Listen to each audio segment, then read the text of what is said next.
Admiral Xorak stood on the command deck of his flagship, staring at the blue planet below. Earth looked small, weak, and quiet. Behind him, 10,000 alien warships waited for his order. His fleet was strong, advanced, and ready for war.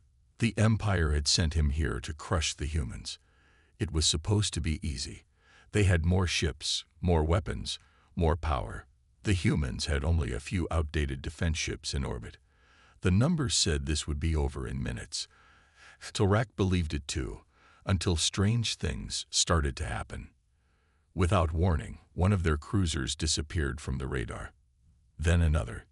No explosion, no signal, just gone.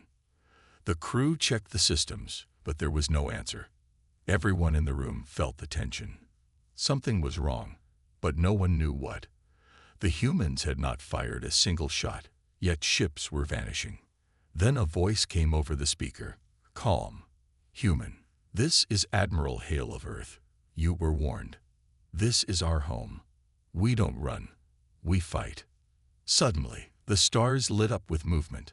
Hundreds of dark shapes appeared around the fleet. Human drones, fast, silent, deadly. They had been hiding right in front of them, invisible to alien sensors. In seconds, they attacked. Alien ships exploded one after another. Panic spread across the command deck. Xorak's confidence vanished. The enemy was not weak. The humans had planned this trap perfectly, and now the real war had begun. Alarms rang across the alien fleet. Red lights flashed inside every ship. Officers shouted over each other, trying to make sense of what was happening. On the main screen, Admiral Xorak watched as more of his warships were destroyed. Human drones moved like shadows. They were too fast, too smart. They didn't fight like normal machines. They hunted like predators. Our weapons are missing them, one officer yelled. They're jamming our targeting systems. Xorak clenched his fists. This was not supposed to happen. His fleet was 10 times larger. His ships were built for war. But the enemy was invisible until it was too late. They didn't fight directly. They struck from the sides, from behind, from inside the systems. Send out fighters, Xorak ordered. Surround them. Push them back. Thousands of alien fighters launched, trying to find and destroy the drones. But as soon as they moved, the drones changed tactics. They split into smaller groups, attacking from new angles. The fleet couldn't keep up. One of the smaller alien ships exploded close to the flagship. The shock shook the control room. Sparks flew from the walls. Xorak stared at the smoke and fire outside the window. These humans were not just defending their planet. They were fighting with precision, rage, and purpose. They knew we were coming, he said quietly. They were ready. His second-in-command looked at him, fear in his eyes. Sir, we've walked into a trap. Xorak didn't answer. He already knew. The trap had closed. The alien fleet was falling apart. Ships drifted in flames. Some tried to escape, but the human drones followed them with deadly speed. Admiral Xorak stood in silence, watching his proud armada break piece by piece. The command deck smelled like burning metal. Systems were failing. Communication lines were full of static. Officers worked fast, but nothing was working like before. They've hacked into our systems, one technician shouted. We're losing control of the lower decks. How is that possible? Another officer cried. They're using outdated tech. But it wasn't outdated anymore. The humans had changed. Their technology had evolved. And worse, it understood how alien systems worked. They weren't just fighting back with weapons. They were winning with information, with strategy, with intelligence. Xorak gave the order to regroup. Pull the fleet back. Form a defensive ring. Force them into close combat. But the humans didn't follow. They didn't chase the retreating ships. Instead, a new wave of attacks began, this time from the moon. Strange energy beams fired from hidden defense stations. Alien cruisers melted in the sky. Ground cannons hit targets in orbit with perfect accuracy. The humans had built a second battlefield, and no one had seen it coming. We underestimated them, Sorak muttered. He looked at Earth again. It no longer looked weak or silent. It looked like a fortress. And now, the Admiral understood. The humans were not trying to survive. They were trying to send a message. Inside the command ship, smoke filled the hallways. Lights flickered. Crew members rushed to repair systems, but nothing was stable. Admiral Sorak stared at the holographic map. His fleet was broken. Half the ships were gone. Many were damaged. And still, the humans were attacking without rest. It was no longer a battle. It was a lesson. Sorak's second-in-command stepped forward. We found something strange, sir. A human ship was captured during the chaos. It's been brought aboard for study.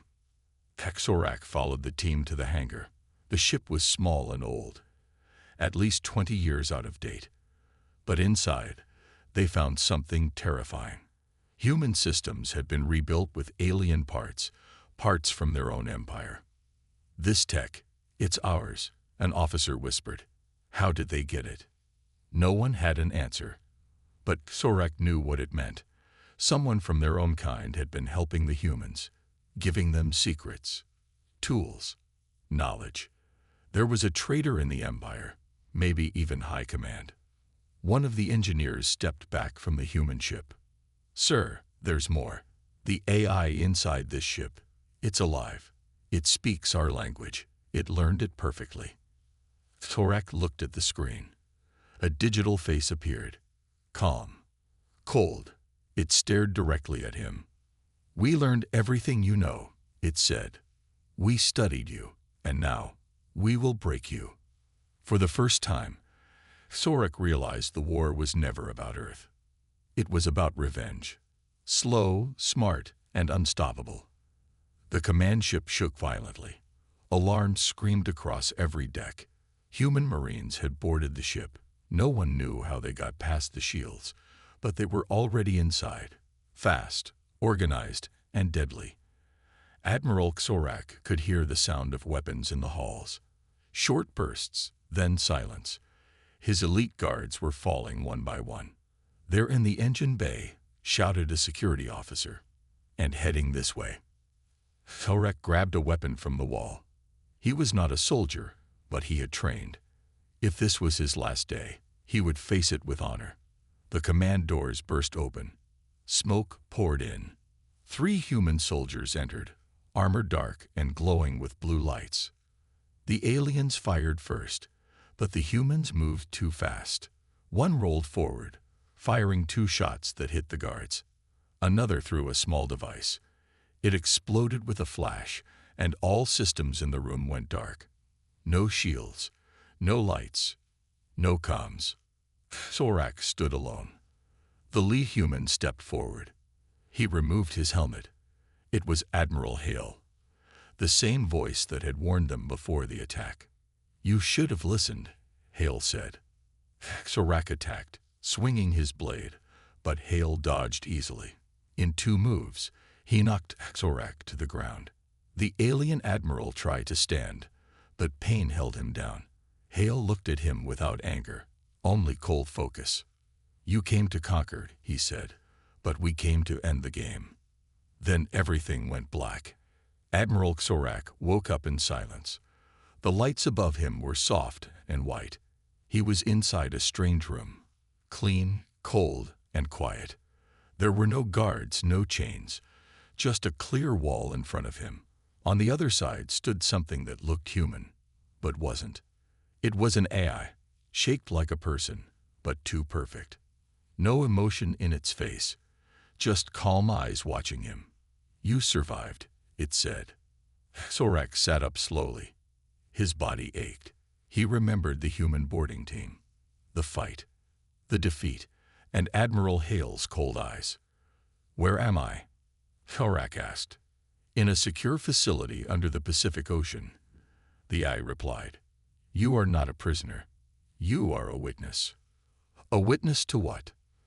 The AI walked closer. To what happens when the galaxy forgets what humans truly are. You came here with fire. You thought we were weak. But we've been preparing, watching, learning. Sorex said nothing. He had seen it himself. How fast they adapted, how sharp their minds were, how they used his own empire's tools against him. We could have destroyed all of you, the AI continued. But we didn't. We let some live, so they could carry the message. Sorex's voice was low. What message? The AI leaned in. Do not come back. We are not prey. We are the storm. Later, from a dark cell deep under the sea, Sorex sent one last message to his empire. Do not return to Earth. Ever.